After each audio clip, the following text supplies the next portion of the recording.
যুদ্ধবিরতির সময় বাড়লেও ইসরায়েল এর জন্য বাড়ছে উদ্বেগ। যুক্তরাষ্ট্র থেকে আর্থিক সহায়তা কমে যেতে পারে বলে আশঙ্কা করছে ইসরায়েলি থিঙ্ক ট্যাঙ্ক সংস্থা INSS।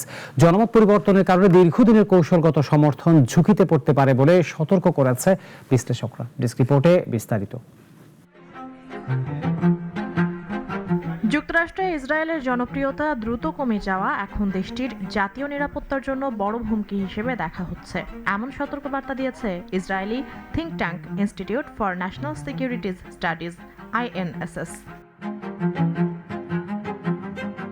সংস্থাটির সাম্প্রতিক প্রতিবেদনে বলা হয়েছে, ওয়াশিংটনের দীর্ঘমেয়াদী সমর্থন ধরে রাখতে হলে এই পরিবর্তিত জনমতকে গুরুত্বের সঙ্গে বিবেচনা করতে হবে, অন্যথায় ভবিষ্যতে বড় ধরনের কৌশলগত সংকটে পড়তে পারে ইসরায়েল। পিউ রিসার্চ সেন্টারের সাম্প্রতিক জরিপ অনুযায়ী বর্তমানে প্রায় 60% মার্কিন নাগরিক ইসরায়েলকে নেতিবাচকভাবে দেখছেন, যা গত বছরের তুলনায় উল্লেখযোগ্য বৃদ্ধি। তরুণদের মধ্যে এই প্রবণতা আরও বেশি। 18 থেকে 29 বছর বয়সীদের প্রায় 75%ই ইসরায়েলের প্রতি বিরূপ মনোভাব পোষণ করেন। রাজনৈতিক দিক থেকেও বিভাজন স্পষ্ট।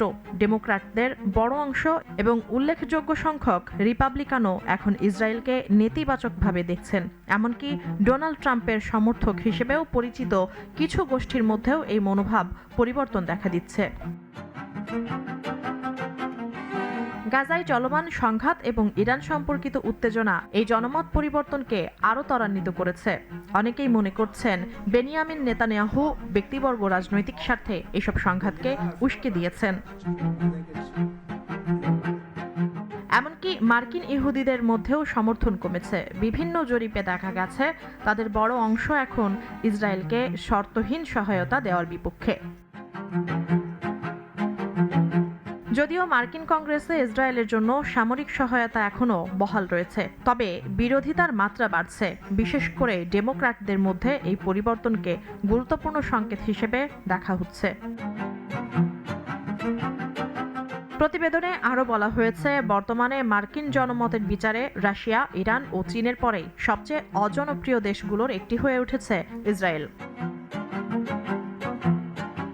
এই পরিস্থিতিতে INSS সতর্ক করে বলেছে, যদি নীতিগত পরিবর্তন না আনা হয় তাহলে এই নেতিবাচক ভাবমূর্তি স্থায়ী হয়ে যেতে পারে। এতে দীর্ঘদিনের মার্কিন সহায়তা, যা ইতিমধ্যে $300 বিলিয়ন ছাড়িয়েছে, সেটিও ঝুঁকির মুখে পড়তে পারে। সব মিলিয়ে কূটনৈতিক ও সামরিক উভয় ক্ষেত্রেই সামনে বড় চ্যালেঞ্জের মুখে পড়তে পারে ইসরায়েল। মুনিয়া চৌধুরী, নাগরিক।